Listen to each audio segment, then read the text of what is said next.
oft to speak and purpose not since what I well intend I do before I speak, that you make known it is no vicious blot, murder, violence, no unchaste step nor sonnet that hath deprived me of your grace and favor. 10 years ago, that was me, a Cordelia, an actress in the Caucasian top circle. But that was before the accident, and before I returned to this. Oh, whatever became of the real theater? The theater, oh, the theater. I remember the big stage. There were pools of hot lights.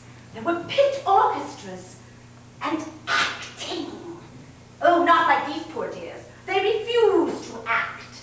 Like highway robbers, they wear their costumes, only to stand and deliver, switching channels from upstairs, downstairs, to Masterpiece Theatre, to Anne of Green Gables. There isn't room enough in their TV drama to fit a cat, never mind swing one. But that said, I will do my best to make sure they are made up and dressed, to qualify, if not impress, the world, once large, the stage now small, who will make believe until the final curtain call.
No, I would like to speak to the director. Is he in? We're closed today, open Tuesdays to Saturdays 11 to 5, except for every third week when we change exhibits, a month in the summer when we do I can't remember what, and Christmas. I want to show the director some of my work. I'm sorry, the director tries not to meet the artist before the vernissage.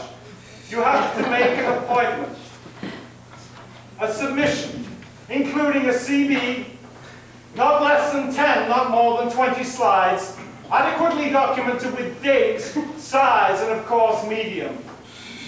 We do need an artist statement, preferably double-spaced. If the artist insists on being less informed than other members of society, we do like to know why, so that we can pass on such nuances and wisdoms to our patrons and audiences. I thought I'd entered an art gallery. It sounds more like a funeral home. If the artist resides locally, then he or she has the right to exhibit whatever he or she wants at certain times of the year, preferably in a group show, minimum 3, maximum 8 persons. An exception to the local rule comes into effect if the aforementioned artist has already shown here twice in the last 12 months, or more than 6 times in any venue in the region during the previous 2-year period.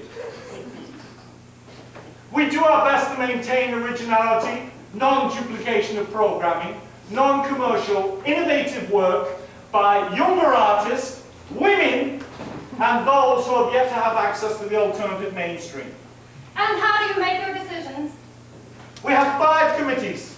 The first committee meets on the 2nd Tuesday of every month, the second on every 2nd Wednesday, the third on every 2nd Thursday. Unless the deficit committee meets on the 2nd Tuesday of the month, and then all the committees are moved from the 2nd to 3rd week of that particular month.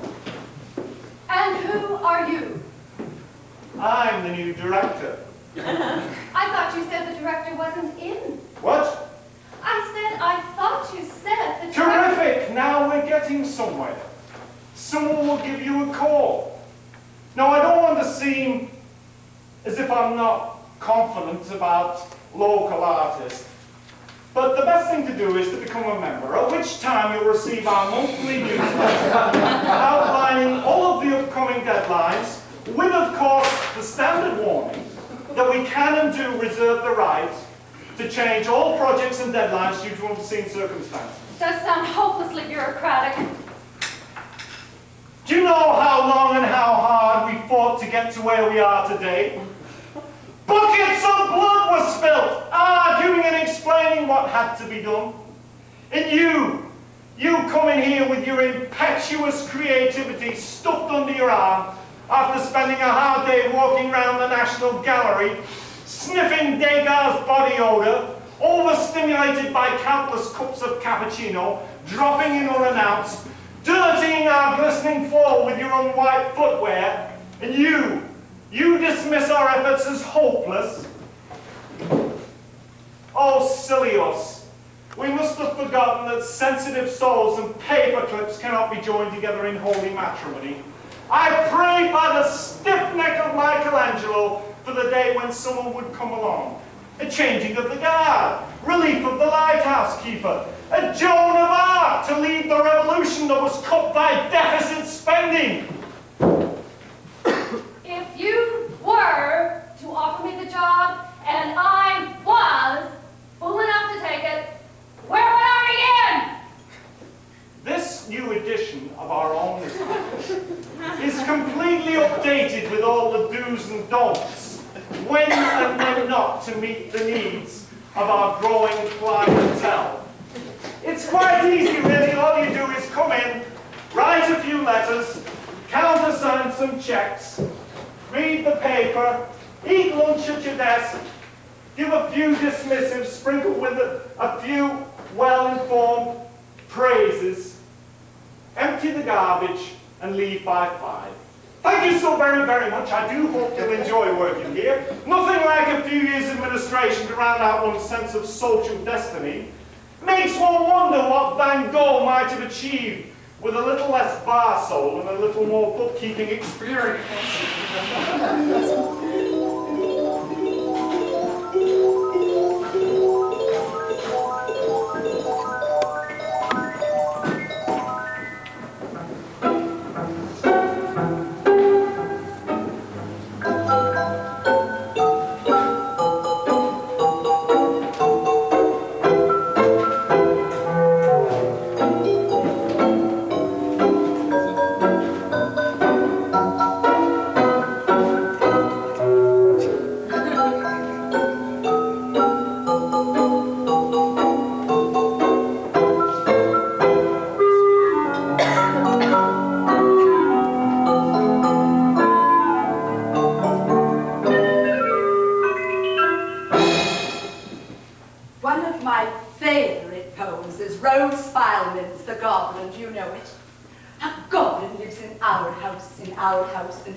And do you believe that way down inside, you want them to succeed so very, very much?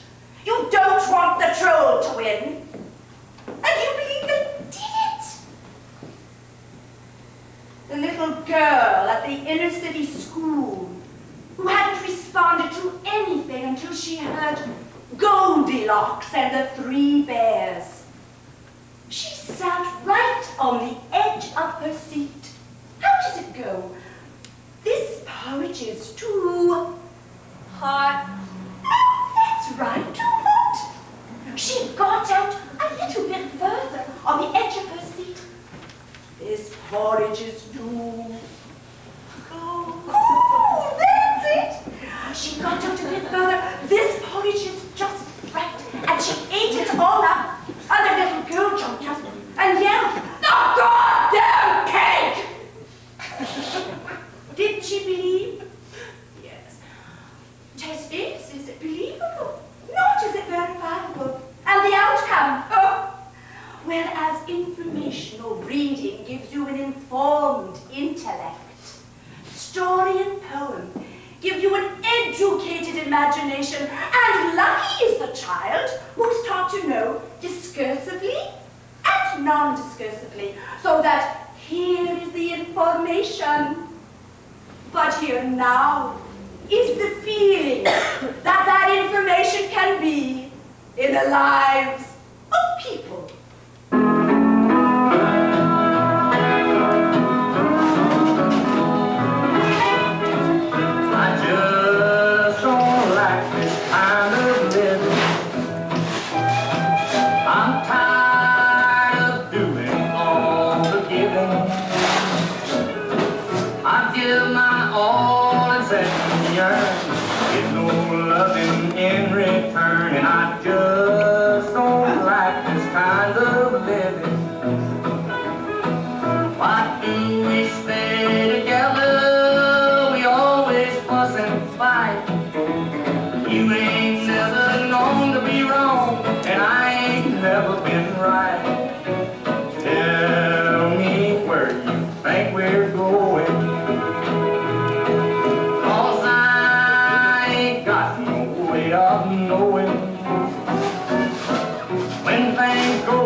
And I just don't like this kind of living.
I've traveled it long enough.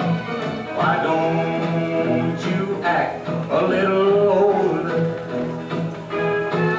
and get that chip off of your shoulder?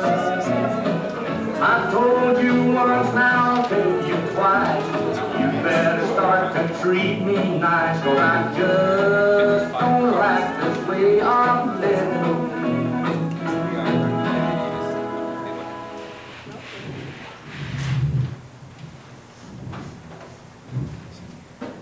Seem to understand everything.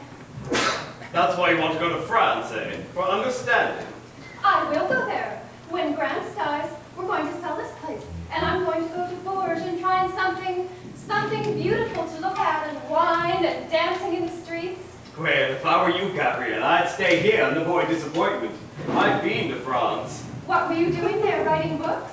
No, planning to write books. You see, I married a lady of wealth. She was very liberal to me. Oh.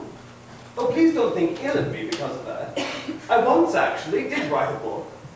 What kind of book? Fiction? Well, in a sense, yes, it was a novel. I was 22 at the time. It was very, very stark. It sold slightly over 600 copies. It cost the publisher a tremendous amount of money. Incidentally, it also cost him his wife. She divorced him and married me. She saw in me a major artist, profound but inarticulate. She thought that what I needed was background. So she proceeded to give it me with southern exposure and a fine view of the Mediterranean. Well, for 8 years I reclined there on the Riviera on my background. And I waited for the major artist to emerge and say something of enduring importance. He preferred to remain inarticulate. And you've left your wife now? Yes. That's swell. Yes, I left at her suggestion. You see, she's taken up with a Brazilian painter, also a major artist. There's nothing left for me to do but travel. So I decided to set forth and discover America. And I've come thus far on my journey thanks to the power of the farm. And what are you looking for? I don't know. I suppose I was looking for something to believe in, worth living for and dying for. And what have you found? Nothing half so interesting as a fair young lady that reads Levi-Strauss. Well, I do other things that would surprise you. Yes, I'm sure you do. I paint pictures. No. Any cool? No. Let me see them. Well, they're kind of crazy. Oh, so much the better. Please, let me see them. Perhaps you're a genius. Perhaps it's my mission to introduce you to posterity. You're not kidding me, are you? No, Gabrielle. I've never kidded anybody. Outside of myself. Well, all right. If you promise not to show anybody else. I give you my word of honor.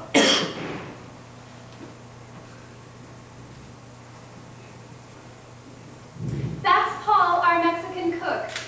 It's not much of a likeness. Yeah, I'm sure it wasn't intended to be photographic.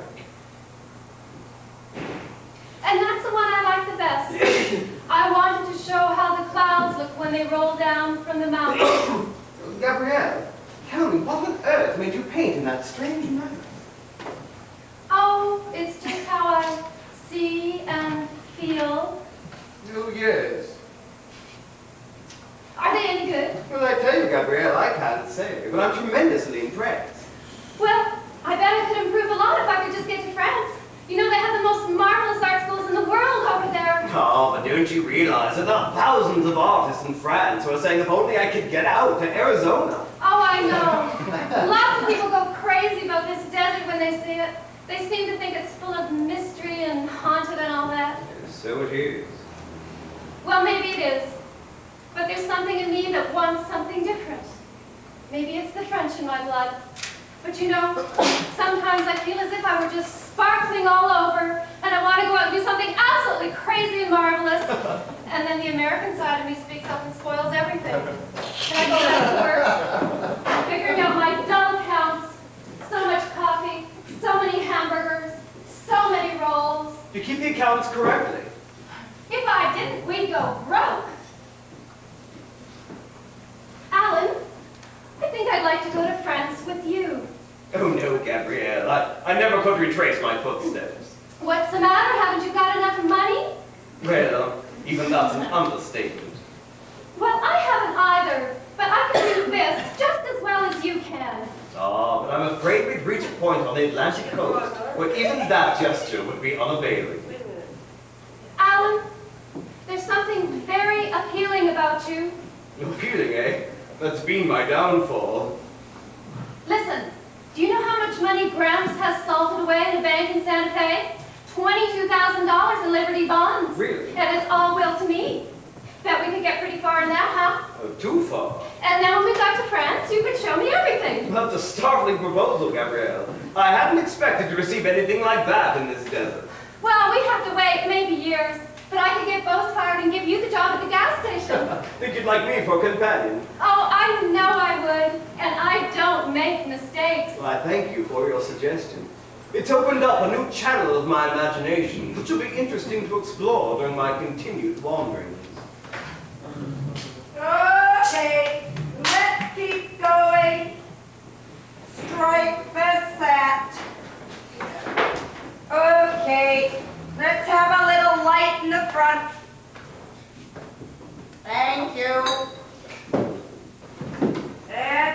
Keep going.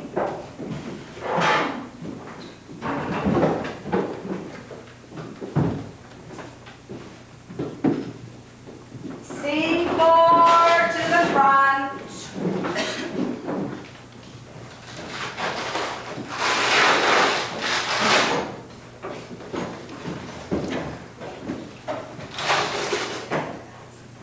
C4 to the front.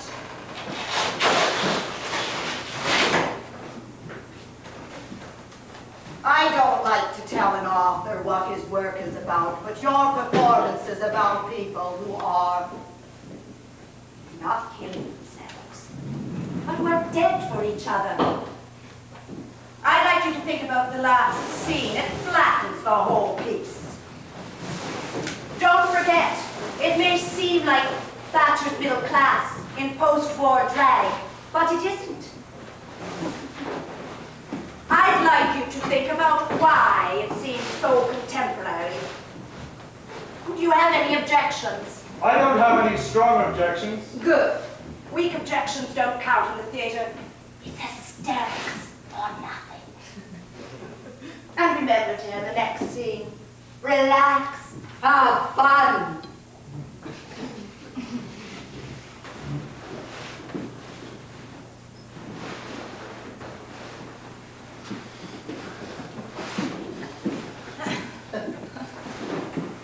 Ready?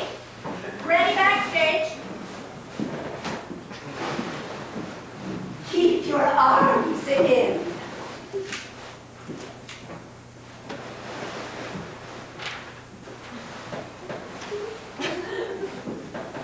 Let's talk psychology. Do you need a special personality to be an entrepreneur?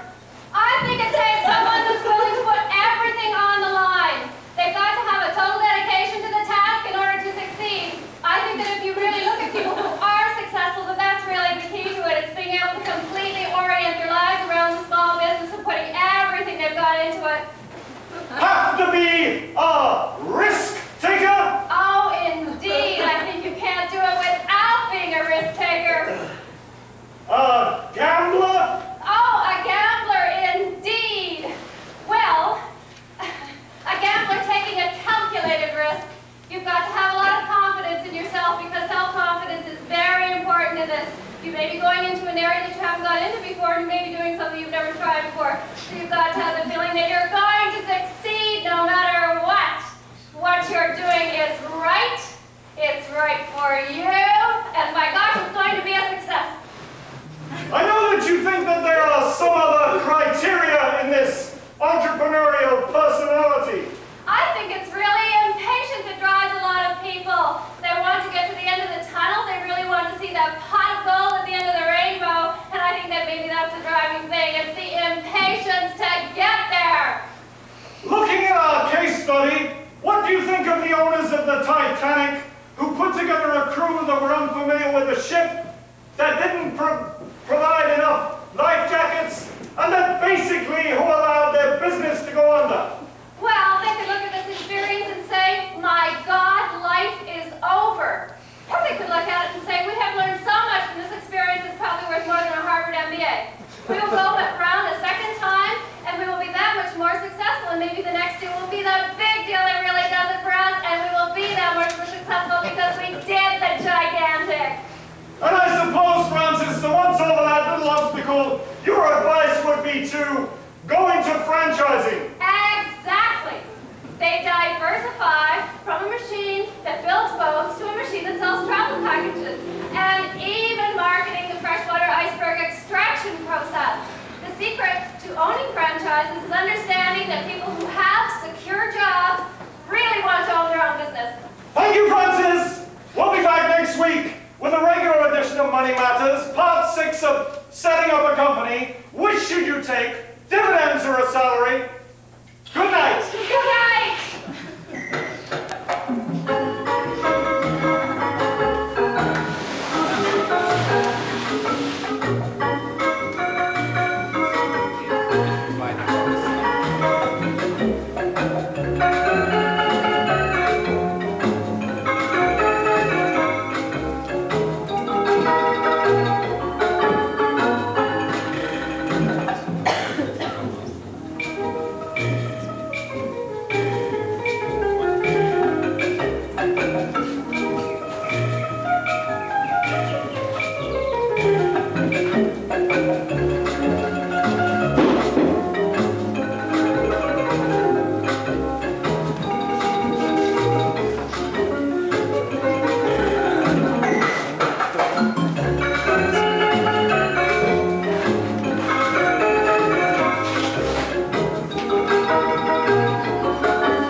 episode of the Petrified Forest, we saw Alan Squire, a British wanderer and sometime novelist, arriving at a remote gas station in the Arizona desert and meeting Gabrielle Maple, a coffee shop waitress who longs to go to art school in France. Though they seem to be of kindred spirits, Alan is determined to keep traveling, so Gabrielle secures a ride for him in a chauffeur-driven limousine that is headed west. As fate would have it, the car is ambushed several miles down the road by the Duchess and her gang. In this last episode, I play the role of the Duchess, an armed bank robber wanted for murder who arrives at the gas station in the stolen limousine. The gas station is where the gang will rendezvous. After the ambush, Alan Squire walks back to the gas station.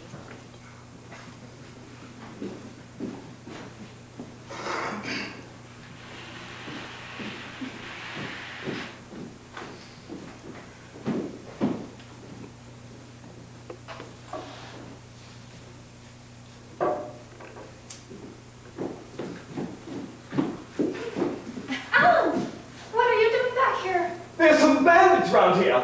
Yes, they cut in ahead of us about a mile down the road, made us stop and get out. Then they took Mr. Chisholm's car and drove off. Alan, look out. Come in. So, we meet again. Sit down, pal. Down there. Yeah, I'd be delighted. Well, wait a minute.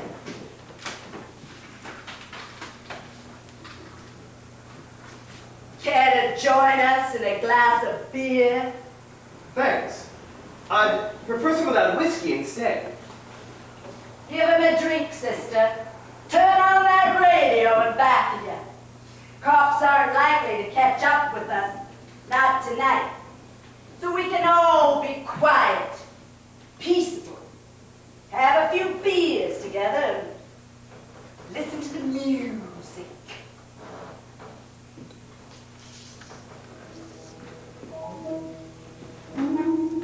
All this evening, I've had the feeling of destiny closing in. Do you believe in astrology? Couldn't say, pal. Perhaps the stars know that carnage is imminent, and that I'm due to be among the fallen. Fascinating thought. Let's skip it. You know, I've been evolving a theory about this place that would interest you. It's the graveyard of the civilization that shot from under us a world of outmoded ideas. There are all so many dead stumps in the desert. That's where I belong. So do you, Duchess. For you're the last great apostle of rugged individualism. Maybe you're right, pal. No, I'm eternally right. But what good does it do me? Duchess, do you mind passing me that rucksack that's beside you? Now, what do you want with it? I want to get out my life insurance policy. You'll find it in there among a bundle of papers.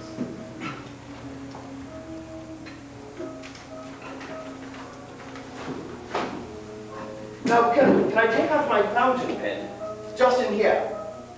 Duchess, I have a great favor to ask you.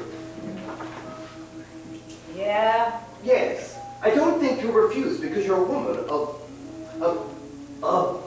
intelligence. I mean, you're not afraid of doing rather outlandish things.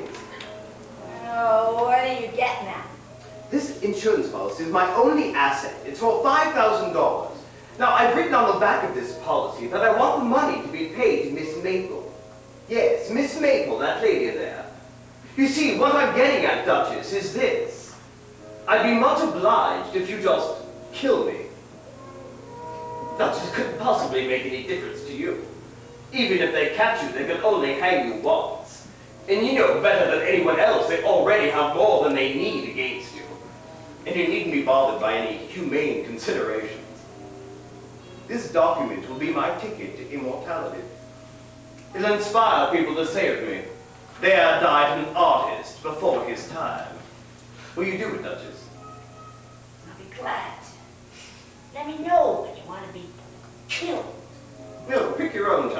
just before you leave?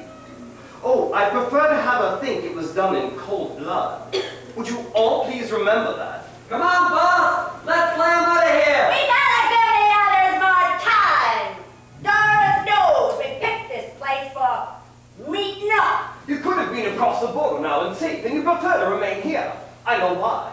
Because you have a rendezvous here with a girl. Isn't that true, Duchess? Maybe that's right. Guess we're a lot of saps.